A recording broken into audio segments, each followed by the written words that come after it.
దేవుని వాక్యంలో నుండి యెషయా గ్రంథం 57వ అధ్యాయం 15-16 వచనాలను అందరం కలిపి చదువుకుంటాం. మహాగరుడును మహోన్నతుడును పరిశుద్ధుడును నిత్య నివాసైన వాడిలాగా సెలవిస్తున్నాడు. నేను మహోన్నతమైన పరిశుద్ధ స్థలంలో నివసించేవాడును. ఆయనను వినేయగల వారి ప్రాణమును ఉజ్జీవింపజేయుటకును నలిగిన వారి ప్రాణమును ఉజ్జీవింపజేయుటకును వినయగల వారి యుద్ధను దీన మనసు గల వారి యుద్ధను నివసించున్నాను. నేను నిత్యము పోరాడువాడును కాను, ఎల్లప్పుడూ కోపించేవాడును కాను. అలాగుండేలా నా మూలముగా జీవాత్మ క్షీణించును. నేను పుట్టించిన నరులు క్షీణించి పోదురు. మరొక మాట చదువుకుంటాం.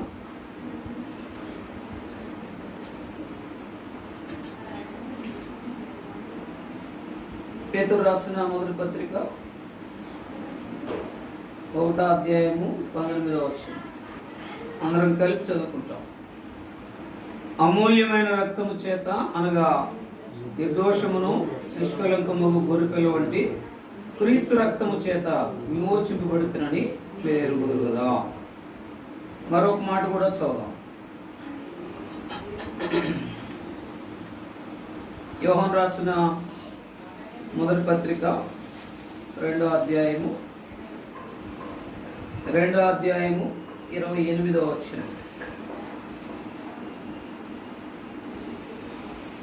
అందరం కలిపి చదువుకుంటాం. 28వ వచనం అందరం కలిపి చదువుదాం. 2వ అధ్యాయము 28వ వచనం. కాబట్టి చిన్నపిల్లారా, ఆయన ప్రత్యక్షమగినప్పుడు ఆయన రాకడయందు మనము ఆయన ఎదుట సిగ్గుపడక ధైర్యము కలిగి ఉన్నట్లు మీరు ఆయన యందు నిలిచి ఉండి ప్రభు సహాయం కొరకై ప్రార్థన చేసుకుంటాం. ప్రేమ నమ్మకం కలిగిన మా ప్రియ పరలోక తండ్రి, మీ పాదం కొందరు స్తోత్రాలు చెల్లిస్తున్నా. నీ కృపలో జ్ఞాపకం చేసుకుని 2025 సంవత్సరం 3వ మాసం మార్చి నెల మొదటి పునరుద్ధరణ దినం హెర్మోన్లో మేము ఆరాధించడానికి మాకు ఇచ్చిన ధనికరమైన సమయం కొరకై స్తోత్రం. ఆ భాగంలోనే రెండవ వర్తమానం బలవర్తమానం కొరకై చదవబడిన లేఖన భాగాలను దీవెనకరంగా చేయండి. కొన్ని మాటలు అనుగ్రహించి మీరు మాతో మాట్లాడి మీ సన్నిధిలో మేము యోగ్యమైన రీతిలో బలపరించబడినటువంటి మీ శరీరానికి సాదృశ్యంగా రొట్టెలోను మీ రక్తానికి సాదృశ్యంగా ఉన్నటువంటి రసంలోను పొందడానికి కృప చూపించమని వాక్యం ద్వారా మీరే మాట్లాడుతూ రమ్మని వందనములు స్తోత్రములు చెల్లిస్తూ మీకే మహిమ ఘనత ఆరోపించుకుని అయోగ్యుడైన మీ దీనదాసులను జ్ఞాపకం చేసుకోమని మీ సెలవు చాటును మరుగుపరిచి నన్ను కనబడకుండా చేసి మీరు మాత్రమే కనబడి మహిమ పొందమని నా నోటికి బోరుగా ఉండి మీ సెలవు దయచేయమని వందనములు స్తోత్రములు చెల్లిస్తూ నిష్ప్రవేశకునే మీ దీనదాసులను నన్ను జ్ఞాపకం చేసుకోమని మీ పునరుద్ధరణ శక్తిని అనుగ్రహిస్తూ రమ్మని నన్ను నేను తగ్గించుకుంటూ మిమ్మల్ని హెచ్చిస్తూ యేసుక్రీస్తు వారి శ్రేష్టమైన పరిశుద్ధమైన నామములో మిమ్మల్ని స్తుతిస్తూ అత్యున్నత బ్రతుకునాడు వేడుకుంటున్నాము తండ్రి, ఆమేన్. ఆయన పరిశుద్ధుడు, నిత్య నివాసైనటువంటి దేవుడు, నిత్యమైనటువంటి స్థలంలో నివసించేటటువంటి మహోన్నతుడైనటువంటి దేవునిలోనికి మనం రాగలుగుతూ వచ్చాము. దానికి కారణం యేసుక్రీస్తు ప్రభులో మనకు అనుగ్రహించిన గొప్ప ఆధిక్యత. ఆయన కృప ద్వారా మనం నీతిమంతులుగా చేయబడ్డాం. ఆయన రక్తము ద్వారా మనము ఆ యొక్క ఉగ్రత నుండి తప్పించబడుతూ వచ్చాం. ఆయన యొక్క విశ్వాసము ద్వారా నిత్య జీవము ఆ రాజ్యములోనికి, అంటే ఆయన ఎలాంటి రాజ్యం, మనలో ఒక రాజ్యముగాను మనల్ని యాజకులుగా చేసుకున్నాడు. అయితే అలాంటి వారముగా మనము ఎలాగా ఉండాలి? ఈ యొక్క బలలో పాల్పంపులు పొందక ముందు మన యొక్క జీవితాన్ని ఒకసారి ఏం చేయాలా? ప్రశ్నించుకోవాలా. అదే సమయంలో ఏం చేయాలా? పరీక్షించుకోవాలా. అదే సమయంలో ఏం చేయాలా? విమర్శించుకోవాలా. అందుకని చదవండి ఒక మాట. కొరింథీయులకు రాసిన మొదటి పత్రిక 11వ అధ్యాయము 31వ వచనం. త్వరగా పేతురు రాసిన మొదటి పత్రిక 11వ అధ్యాయము 31వ వచనం. అయితే మనల్ని మనమే విమర్శించుకునేలా తీర్పు పొందక పోదుము. కాబట్టి మనల్ని మనం విమర్శించుకున్నామంటే ఏముండదు, తీర్పు ఉండదు. అంటే చాలాసార్లు అనుకోవచ్చు మనం, నేను ఎప్పుడు రక్షించబడ్డాను, దాని తర్వాత ఎప్పుడు నేను బలలో పాల్పంపులు పొందుతాను. అయితే నేను ఎప్పుడు విమర్శించుకోవాలంటే బల దగ్గరికి సమీపించే ప్రతిసారి ఏం చేయాలా? ప్రశ్నించుకోవాలా, పరీక్షించుకోవాలా, విమర్శించుకోవాలి. ఎందుకంటే ఎంతో దూరం అక్కర్లా, రక్షించిన నాటి నుండి నేటి వరకు అక్కర్లా, గత వారం నుండి ఈ వారం వరకు మనం ప్రభువుకు సమీపంగా ఉన్నామా, దూరంగా ఉన్నామా? ప్రభువుని ఘనపరిచేమా, గాయపరిచేమా? లేకపోతే ప్రభులో కొనసాగుతూ వచ్చామైన సాక్షులంగా, లేకపోతే ఆయన నామానికి అవమానం తెచ్చామన్న దాంట్లో మనం పరీక్షించుకుంటే చాలు. చాలాసార్లు తక్కువైన స్థితే, ఏదో రోజులో ఒక్కసారి కాదు, చాలాసార్లు తక్కువైన స్థితే. మాటలు, చూపులు, క్రియలు, తలంపులో, నడకలో, పడకలో మనం చాలాసార్లు తప్పిపోయినటువంటి స్థితి. అంటే పడకలో తప్పిపోయిన స్థితి ఏంటంటే ఆయనకి ఇవ్వాల్సిన సమయం ఇవ్వకుండా మనం ఏం చేస్తాము? మనం రెస్ట్లెస్ గా ఉండి నిద్రించే వారంగా ఉంటాం. చాలాసార్లు మన జీవితంలో మనకు తెలియకుండా మనం అనేక రకాలైనటువంటి పరిస్థితులు, తెలిసి అనేక రకమైన పరిస్థితుల్లో మనము ఉండిపోయే వారంగా ఉంటాం. అయితే ఈనాడు ప్రియమైనటువంటి వాళ్ళరా, మనం దేవుని దగ్గరకు వచ్చినప్పుడు ఆయన పరిశుద్ధుడును నిత్య నివాసైనటువంటి దేవుడు ఆ యొక్క పరిశుద్ధత నీకు నాకు ఇచ్చి ఆ నిత్య నివాస స్థలంలో నేను నన్ను ఉంచాలని కోరుకున్నటువంటి దేవుళ్ళలోనికి యేసుక్రీస్తు ప్రభు ద్వారా మనం రాగలుగుతూ వచ్చాము. అయితే మనము అలాంటి స్థితిలో నిలిచి ఉండాలి, అలాంటి స్థితిని కలిగి ఉండాలి. అయితే ప్రభు యేసుక్రీస్తులో ఆయన యొక్క శిలువ మరణ, మరి ఆ యొక్క పునరుద్ధానము ద్వారా మనకు కలిగిన గొప్ప ఆధిక్యత ఏంటి చెప్పండి? మనల్ని ఒక రాజ్యముగా చేశాడు. ఏం చేశాడు? మనల్ని యాజకులుగా చేస్తున్నాడు. యాజకులు అంటే సామాన్యులా? యాజకులు అంటే ఎవరు? దేవునికి అత్యంత సమీపంగా ఉన్నవారు. అందుకనే మనల్ని యాజకులుగా చేసినాడు. ఈనాడు నీవు నేను ఆరాధించాం, అయితే బలలో పాల్పంపులు పొందడానికి సిద్ధపడుతూ వచ్చినాం. అయితే ఆ సిద్ధపడడానికి ముందు అంటే మన జీవితంలో ప్రభువా నీవు నన్ను పరిశుద్ధులుగా నాకుండి నన్ను పరిశుద్ధులుగా తెచ్చావు, నన్ను నీవు నీతిమంతులు ఉండి నన్ను ఆ నీతిమంతులుగా చేసినావు, నీ యొక్క రక్తము ద్వారా నన్ను విమోచించి నీతిమంతులుగా చేసి నన్ను ఏం చేసినావు? రాజ్యముగా, యాజకులుగా చేసినావు. అందుకనే మరొక స్థలంలో మనం చూస్తాం, మనల్ని ఏం చేశాడంటే ఆయన యాజక సమూహముగా మనం చేస్తున్నాడు. ఎంత గొప్ప ఉన్నతమైన స్థితి! దీంట్లో నిత్య జీవము కలిగినటువంటి దేవుడుగా ఆ నిత్య జీవాన్ని నీకు నాకు ప్రసాదించి ఆయన ఉండే ఉన్నతమైనటువంటి స్థలంలోనికి నేను నన్ను తీసుకువెళ్ళేదాని కొరకాయ ఆయన ఆ యొక్క దేని నుండి దివి నుండి ఆ భూమికి అరుదించి ఈ లోకంలో నీ కొరకే నా కొరకే జన్మించిన వాడుగా ఉంటా ఉన్నాడు.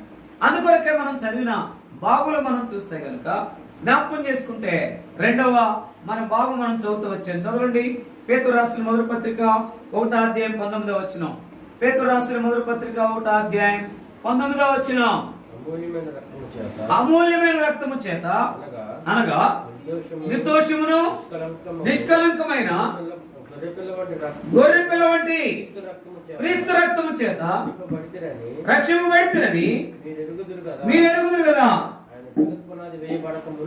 ఆయన జగత్ పునాది వేయబడక మునిపే నియమింపబడిన గాని తను మృతులలో నుండి లేపి తనకు మహిమనిచ్చిన దేవుని ఎడల తన ద్వారా విశ్వాసులైన మా నిమిత్తము కడవరి కాలమందు ప్రత్యక్షపరచబడిన ఎవరందా? విశ్వాసులమైన మా నిమిత్తము.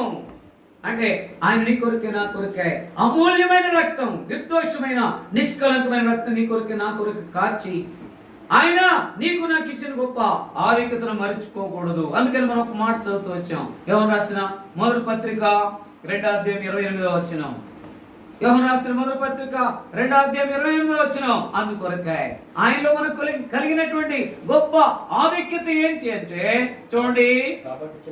కాబట్టి చిన్నపిల్లలారా ప్రత్యక్షమగునప్పుడు ఆయన రాకడయందు మనము ఆయన ఎదుట సిగ్గుపడక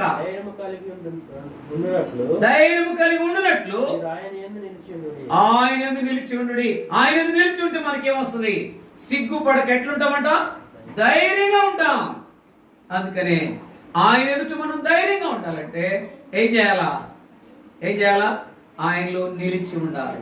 ఈనాడు ఆయనలో ఆయన బిడలంగా కొనసాగుతున్నాం. కానీ ఇప్పుడు ఈ మాటలోనికి మనం వద్దాం. నీకు నాకు ధైర్యం ఉండాలంటే ఈ లోకంలో జీవించినంత కాలం, లేదా ఆయన వచ్చినంత కాలం, ఎక్కడ ఏ పరిస్థితులైనా, ఏ వ్యక్తి దగ్గరైనా, ఏ మనిషి దగ్గరైనా, ఏ గ్రామంలోనైనా, ఏ పట్టణంలోనైనా, ఏ రాష్ట్రంలోనైనా, ఏ దేశంలోనైనా మనము ధైర్యంగా ఉండాలంటే ఏం చేయాలా? ఆయన యందు నిలిచి ఉండాలి. అందుకనే నిలిచి ఉండడం అనేది ఏంటది? Stand by the lord, stand in the lord. అంటే జ్ఞాపకం చేసుకుని మనం ఏం చేయాలి? దేవుల్లో నిలిచి ఉండాలి. నిలిచి ఉన్నప్పుడు మనం ఎంత మాత్రం కూడా భయపడాల్సిన అవసరత లేదు. నిలిచి ఉంటే దానికి వచ్చేటటువంటి గొప్ప ఆధిక్యత ఏంటి చెప్పండి? ఏంటది? ధైర్యంగా ఉంటాం. నిలిచి ఉంటే మనము ఆయన ప్రత్యక్షమైనప్పుడు సిగ్గుపడక ఎట్లుంటాము? ధైర్యంగా ఉంటాం. ఇప్పుడు మనం జ్ఞాపకం చేసుకోవాలి, ఇప్పుడు ఆయనలో మనం నిలిచి ఉంటున్నామా లేదా? అందుకని చాలాసార్లు ఆ మాట మనం జ్ఞాపకం చేసుకుంటాం. నా యందు మీరును, మీ యందు నా మాటలు నిలిచి ఉండలేదా? ఆయనలో నిలిచి ఉండాలి.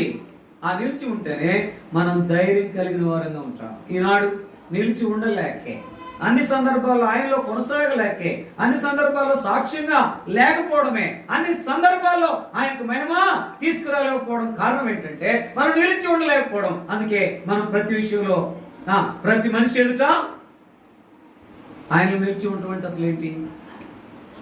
ఆయన నిలిచి ఉన్నటువంటి చాలా మంది ఏమనుకుంటారు? ఆయనలో నిలిచి ఉండడం అంటే చాలా మంది ఏమనుకుంటారు? నిత్యము బైబిల్ పట్టుకోవడం. రెండోది, ఆయన నిలిచి ఉండడం అంటే నిత్యము మందిరానికి రావడం. ఆయన నిలిచి ఉండడం అంటే ఆయన యొక్క పరిచర్యలో పాల్పంపులు పొందడం. మూడోది, నాలుగోది, ఆయనలో నిలిచి ఉండడం అంటే కానుకేయడం.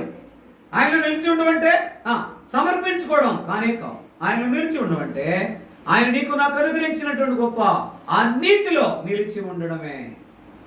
నీతిలో నిలుస్తున్నామా? నీతి తప్పిన వారంగా ఉంటున్నామా? అవిధేయంగా ఉంటున్నామా? అతిక్రమిస్తున్నామా? చాలాసార్లు మన యొక్క జీవితంలో జ్ఞాపకం చేసుకోవాలి. అందుకని ధైర్యాన్ని కోల్పోతున్నాం నీతిగా ఉండడంలే. నీతిగా ఉంటే ఆయనలో నిలిచి ఉన్నట్టే. నిలిచి ఉంటే ఆయనలో మనకు ఉన్నదేంటి? గొప్ప ధైర్యం. ఇది మొదటిది. అందుకని ఆయన పరిశుద్ధుడు, నిత్య నివాసి అయినటువంటి దేవుడు. ఆ యొక్క స్థలములోనికి నిన్ను తీసుకువెళ్ళడానికి ముందుగానే యేసుక్రీస్తు ప్రభు ద్వారా మనకిచ్చిన గొప్ప ఆధిక్యతను మనం మరిచిపోకూడదు. ఈనాడు బలలో పాపంపులు పొందడానికి అందుకనే మనల్ని మనమే విమర్శించుకొని తీర్పు పొందక పోదుము. చదవండి అన్నమాట. కొరింథీయులకు రాసిన మొదటి పత్రిక 11వ అధ్యాయం 28వ వచనం. 11వ అధ్యాయం 28వ వచనం. కాబట్టి ప్రతి మనుషుడు తను తాను పరీక్షించుకోవలను, అలాగ చేసి ఆ రొట్టెలు తిని ఆ పాత్రలోనిది త్రాగవలెను. కాబట్టి ప్రతి మనుషుడు తను తాను ఏం చేయాలట? పరీక్షించుకోవలను. పరీక్షించుకున్న తర్వాతే ఆ రొట్టెను తిని ఆ పాత్రలోని త్రాగాలి. ఆ పరీక్షించుకోవడం ఏంటంటే ఎన్నోసార్లు నీలో నేను నిలిచి ఉండడం లేదు, ఎన్నోసార్లు నీతిగా ఉండడం లేదు, నీ కొరకై సాక్షార్థముగా జీవించడం లేదు. మనిషి కొరకై బ్రతుకుతున్నా, మనిషి కొరకై జీవిస్తున్నా, లేకపోతే మనుషుని యొక్క అందుబాటులో ఉంటున్నా, మనుషుల్ని కనపరుస్తున్నా, లేకపోతే ఆ వస్తువును ప్రేమిస్తున్నా, దాన్ని విడిచిపెట్టడంలే, ఆయా పరిస్థితులను కోరుకుంటున్నా. నీలో మాత్రం స్థిరంగా ఉండకుండా నేను ఉంటున్నాను, దయతో క్షమించమని కోరి ఆ నిలిచి ఉంటేనే ధైర్యం అనే అనుగులు నిలిచి ఉండి యోగ్యమైన రీతిలో మనం బలలో పాలు పంపులు పొందుదాం. ఇది మొదటిది. రెండవది చూడండి, సామెతల గ్రంథం 14వ అధ్యాయం 2వ వచనం. అందరం కలిసి చూద్దాం. సామెతల గ్రంథం 14వ అధ్యాయం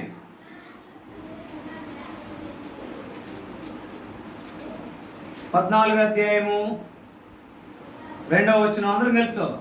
14వ అధ్యాయం 2వ వచనం. యథార్థముగా ప్రవర్తించువాడు, యెహోవా యందు భయభక్తులు గలవాడు, కుటిలవర్తనుడు ఆయనను తిరస్కరించువాడు, కుటిల చిత్తుడు ఆయన తిరస్కరించువాడు, యథార్థముగా ప్రవర్తించువాడు, యెహోవా యందు భయభక్తులు గలవాడు. అంటే ముందు నిలిచి ఉండిన వాడు ఏం కలిగి ఉంటాడు? ధైర్యం కలిగి ఉంటాడు. అందుకని చూడండి, రెండో మాట ఏంటి? అక్కడ నిలిచి ఉండాలి. దేంట్లో నిలిచి ఉండాలా? మనం జ్ఞాపకం చేసుకున్నాం ఎన్నోసార్లు.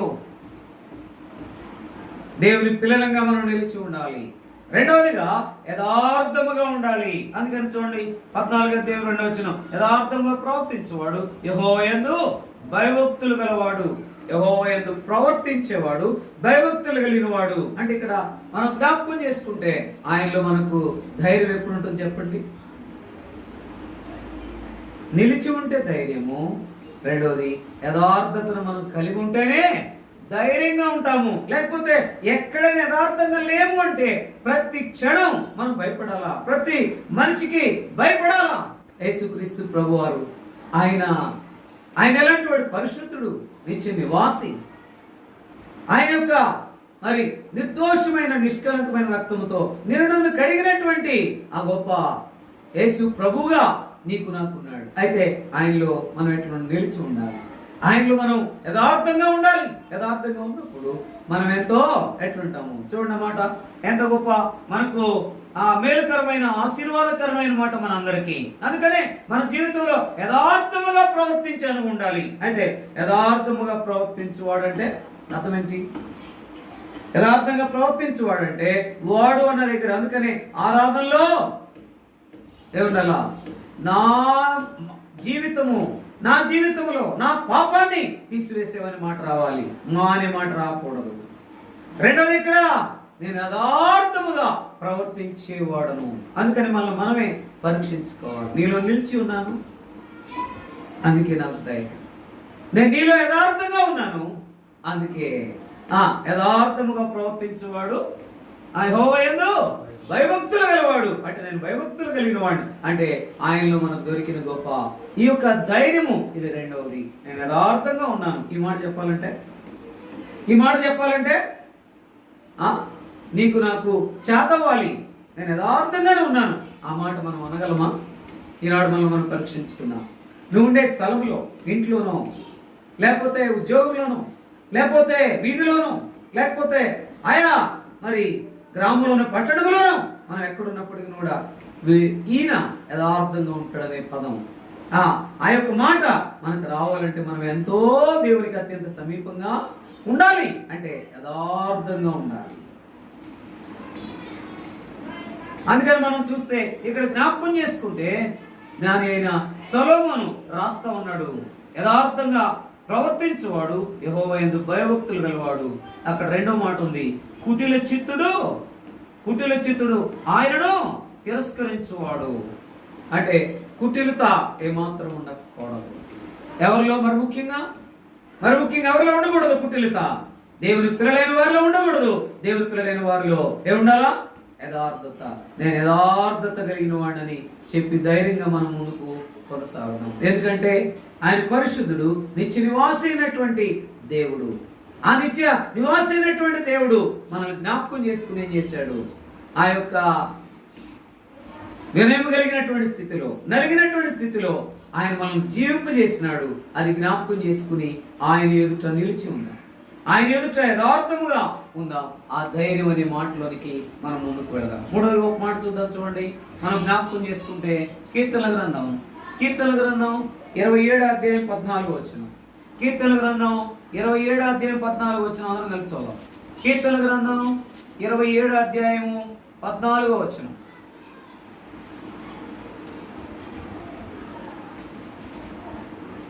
27:14 అందరం కలిసి చూద్దాం. యెహోవా కొరకు కనిపెట్టుకుని ఉండము, ధైర్యము తెచ్చుకుని నీ హృదయం నిబ్బరముగా నుంచుకును, యెహోవా కొరకు కనిపెట్టుకుని ఉండము. అంటే ఎప్పుడు మనకు ధైర్యం వచ్చేది? మొదట ఎప్పుడు మనకు నిలిచి ఉన్నప్పుడు ధైర్యం. నేను ఆయనలో ఉన్నాను, నాకేమీ పర్వాలేదు. రెండవది, నేను యథార్థంగా ఉన్నాను కనుక ఆ యథార్థతను బట్టి నేను కొనసాగుతున్నాను, నేను భయభక్తులు కలిగిన వాడుగా ఉన్నాను.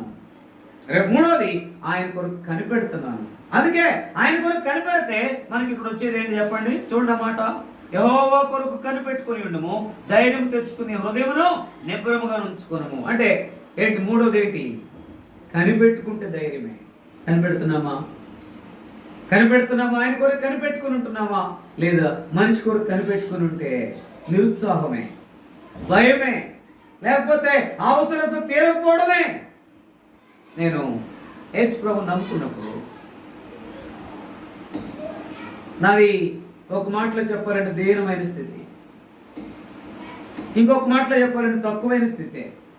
ఎప్పుడైతే ప్రభు దగ్గరికి వచ్చి ప్రభువా అని ఆయన దగ్గర నిజమైనటువంటి హృదయంతో, నిజమైన భక్తితో ఆయన దగ్గరికి వచ్చానో ఆయన నన్ను జ్ఞాపకం చేసుకున్నాడు. ఇది నేను చెప్పగలను.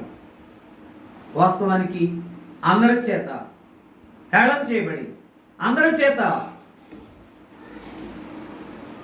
హీనుడుగా, తక్కువగా కనిపించుకున్న విధానంలో, ఎందుకంటే నేను మనుషుల వైపే చూసుకోవచ్చు. ఎప్పుడైతే దేవుని వైపు చూశానో దేవుడు నన్ను ఉన్నతంగానే ఉంచాడు. అడిగి ఊహించిన దానికంటే ఇది నేను ఆయనకి ఎన్ని చెప్పినా, అంటే ఎంత స్తుతించినా నేను రుణస్తున్నే. వాస్తవానికి పనికిమాలిన వాడిని, దరిద్రుడిని, ఏమాత్రం లెక్కలేని వాడిని అయితే నన్ను జ్ఞాపకం చేసుకున్నాడు. కారణం ఏంటంటే, ప్రభువా నేను నీ దగ్గరికి వచ్చినాను, నీ దగ్గరికి వచ్చినప్పటికీ కూడా నాలో నిలకడలేదు, దయతో క్షమించమని కోరాను. దాని తర్వాత నీ దగ్గరికి వచ్చినప్పటికీ కూడా నేను యథార్థంగా జీవిస్తూ వచ్చిన అనుభవం తక్కువగా ఉంది, నాలో యథార్థ దైత్యమని అడుగుతూ వచ్చినాను. మూడోది, నీ కొరకు కనిపెడుతున్నానని ఈ మాట నన్ను ఎంతో ధైర్యపరిచింది నా జీవితంలో. అప్పుడు నేను జ్ఞాపకం చేసుకుని, పాల్ గిడియన్ అన్న మరి ఆయన జ్ఞాపకం చేసుకుని ప్రేమించి, నేను ఏసీ కాలేజీలో ఉన్నప్పుడు అన్న నా కొరకు ఆయన అప్లికేషన్ తీసుకుని పూరించి ఆ యొక్క ఐసీఎంలో ఎగ్జామ్ రాయడానికి దేవుడు కురిపిస్తూ వచ్చినాడు. దేవుడు ఉన్నతంగా తీసుకువెళ్ళాడు. ఈ రోజు వరకు నేను అల్పుడే కానీ ప్రతి ఒక్కరికి ప్రశ్నార్థకమే. ఎట్లా ఏంటి అనేది వాస్తవానికి దేవుని యొక్క సన్నిధిలో నేను చెప్తున్నాను. నా జీవితంలో 15 సంవత్సరాల తర్వాత మా అమ్మని అడిగింది తక్కువే, మా అన్నయ్యని అడిగింది అసలు తక్కువే, అడిగింది లేదు. ఇంకొక మాటలో చెప్పాలంటే దాని తర్వాత ఇక నా స్నేహితులను అడగటం అనేది నాకు తెలియదు. కారణం ఏంటంటే నా దేవుడు నాకు ఉన్నాడనే ధైర్యం, ఆయన కొరకై కనిపెడుతూ వచ్చా. అప్పుడు నా జీవితంలో ధైర్యం ఇచ్చినాడు. ఈ ఉదయకాల సమయంలో సిద్ధపడేటప్పుడు, గత రాత్రి ప్రార్థన చేసేటప్పుడు ఆయనలో ఉంటే చాలు, నువ్వు ఎక్కడున్నా ఎట్లుంటావు ధైర్యంగా ఉంటావు. ఆయనలో యథార్థంగా ఉంటే చాలు, ధైర్యంగా ఉంటావు. ఆయన కొరకు కనిపెట్టుకుని ఉంటే చాలు, ధైర్యంగా ఉంటావు. కీర్తనకారుడు అంటున్నాడు, నేను ఆయన కొరకు కనిపెట్టాను, నా హృదయం ఎట్లుంది? నిబ్బరంగా ఉంది.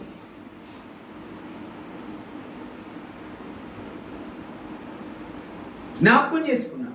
మేము 6 అన్నదమ్ములు, అయితే 5 చనిపోయినా. కరోనాలో కూడా నేను కూడా చనిపోవాలి. నా యొక్క మరి స్నేహితుడు తెనాల్లో విక్టర్, తను కూడా కరోనా వచ్చి చనిపోయినాడు. నాది కూడా లాస్ట్ కండిషనే. మీరు తెలుసు, మీరే సాక్ష్యం. అయితే దేవుని కృపలో ఆయన జ్ఞాపకం చేసుకున్నాడు. మనందరము ఆయన కృపలో మనం జ్ఞాపకం చేసుకుంటేనే మనం ఎట్లా ఉన్న సంగతి మర్చిపోకుండా మనం ఎట్లుండాలా? నిలిచి ఉన్న స్థితి ఉండాలి. రెండవది, మనం ఎట్లుండాలా? యథార్థంగా ఉండాలి. మూడవది ఎట్లుండాలా? కనిపెట్టుకుని ఉండాలా. ధైర్యం రావాలంటే ఏదో అలవాటుగా యాంత్రికంగా అందరూ పాలు పంపులు పొందినట్టుగా కాదు కానీ, లేక మనకు మనం సరిపెట్టుకుని పాలు పంపులు పొందేటటువంటి విధానం కాదు కానీ, మనం ఏం చేయాలి? మొదటిది ఏం చెప్పండి? మొదటిదేంటి? ఆయనలో నిలిచి ఉండాలి. నిలిచి ఉంటేనే ధైర్యం. రెండోది, యథార్థంగా ఉంటేనే ధైర్యం. కుటిలత ఎంత మాత్రం ఉండటానికి వీల్లేదు. నేనంటాను, కుటిలత అంటే ఆదివారం ఒకలాగా, మళ్ళా సోమవారం నుండి శనివారం వరకు మరొకలాగా. అదే కుటిలత. అంతకంటే ఇంకా మరొకటి ఏది కూడా కుటిలత లేదు. యథార్థంగా లేకపోవడమే కుటిలత. ఆదివారం దేవుని పిల్లలంగా కొనసాగుతూ మళ్ళా సోమవారం నుండి శనివారం వరకు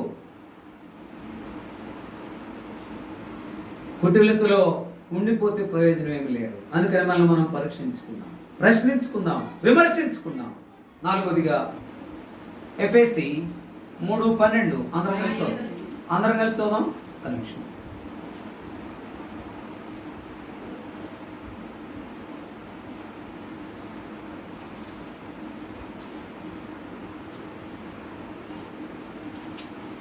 మూడో అధ్యాయము 12వ వచనం అందరం కలిసి 3వ అధ్యాయం 12వ వచనం. ఆయన యందలి విశ్వాసము చేత ధైర్యమును నిర్భయమైన ప్రవేశమును ఆయన బట్టి మనకు కలిగి ఉన్నది. ఏంటి నాలుగోది? ఏంటి ధైర్యం ఎట్లా వస్తుంది? కాబట్టి ఆయన యందలి విశ్వాసము చేత ధైర్యం. ఇప్పుడు మనకి నాలుగోది ఏంటి? విశ్వాసం. కాబట్టి మన విశ్వాసం అని చెప్పుకుంటాం చాలాసార్లు. ఆ విశ్వాసం ఉందా? ఆ విశ్వాసాన్ని అందుకనే మనం జ్ఞాపకం చేసుకుంటే, అందుకని నీకు నాకు ఆ విశ్వాసం ఉందో లేదో మనం ఏం చేయాలా?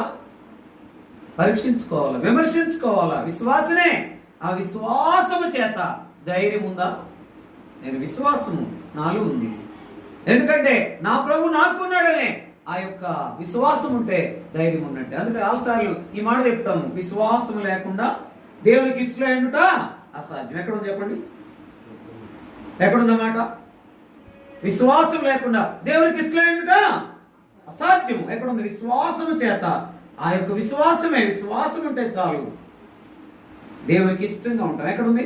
చదవండి. హెబ్రీయులకు రాసిన పత్రిక 11వ అధ్యాయం 6వ వచనం చదవండి. హెబ్రీయులకు రాసిన పత్రిక 11వ అధ్యాయము 6వ వచనం.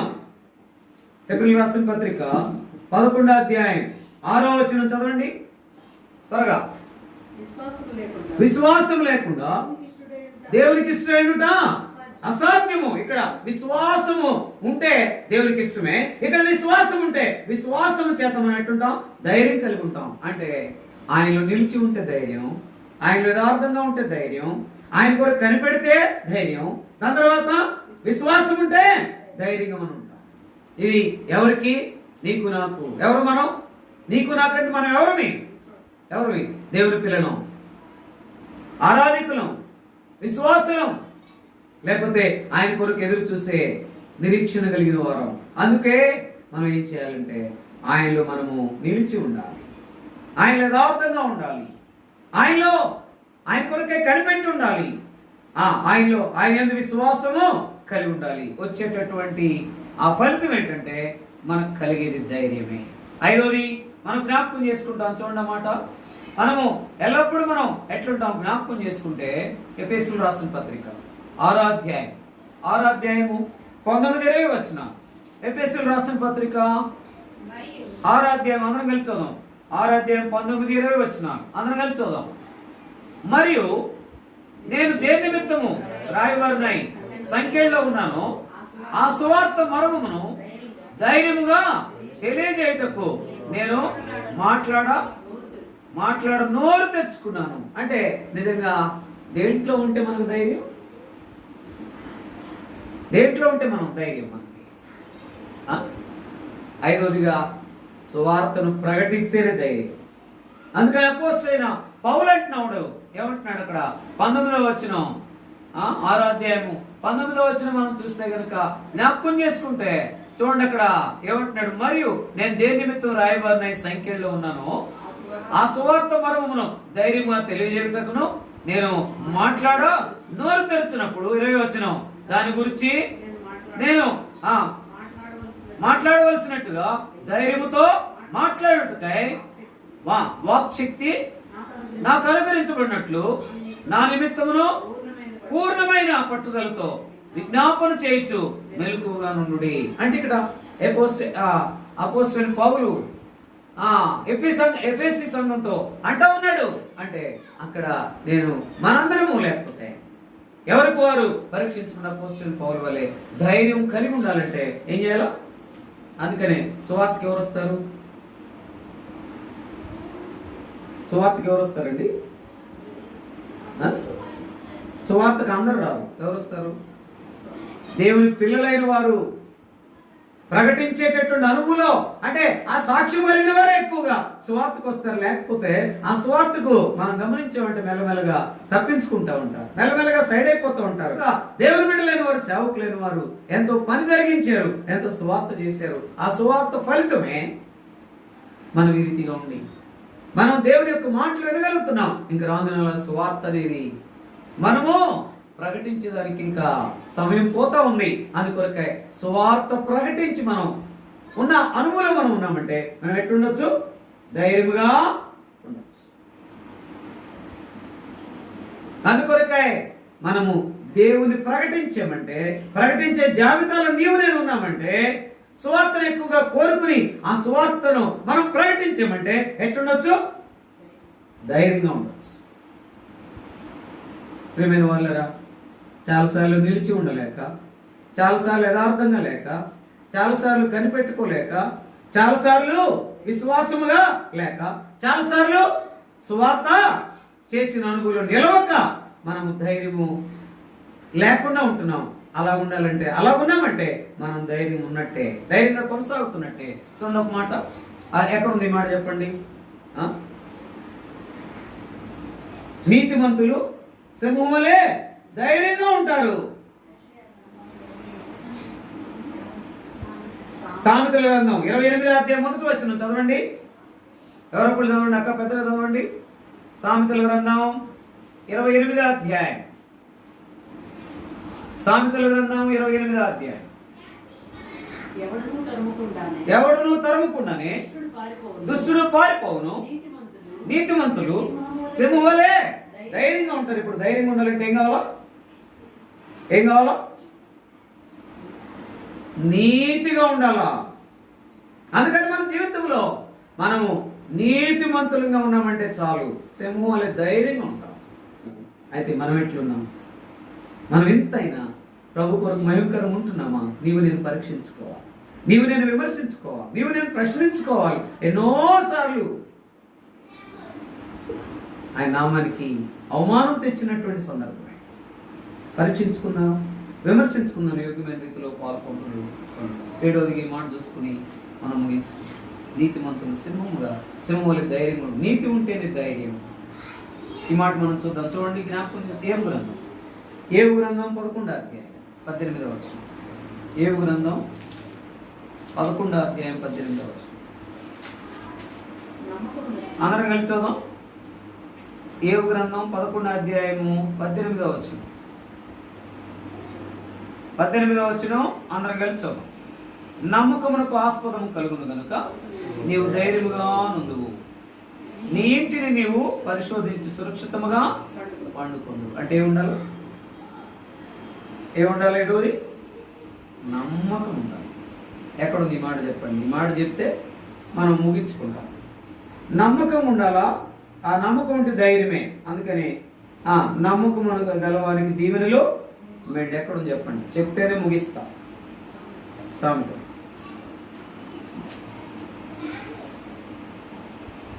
నమ్మకం గలవానికి దీవెనలు మెండు.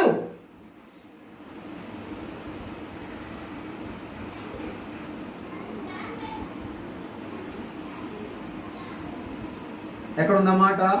అందుకని మనం జ్ఞాపకం చేసుకోవాలి. నమ్మకంగా ఉంటే నమ్మకం మనకు ఆస్పదము కలుగును.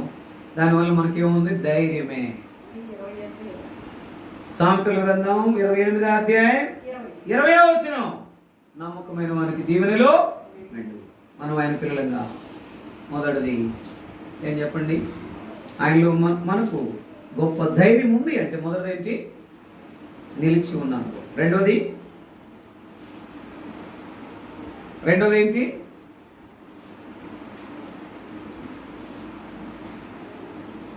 ఆయనలో మనకు కలిగి ఉన్న గొప్ప ఆధిక్యత ఏంటి? యథార్థంగా ఉండటం. మూడోది కనిపెట్టడం. నాలుగోది విశ్వాసం ఉంచడం. ఐదవది స్వార్థ ప్రకటించడం. ఆరోది ఆరోది ఏంటది? మనం చూస్తూ వచ్చాం. ఏంటది? నీతిగా ఉండడం. ఏడోది నమ్మకంగా ఉండడం. అయితే 7 అంకెల అనుభవంలో మనం ధైర్యం కలిగి ఉండాలంటే, నేను ఈ స్థితిలో నేను కొన్నిసార్లు లేకుండా ఉంటున్నాను.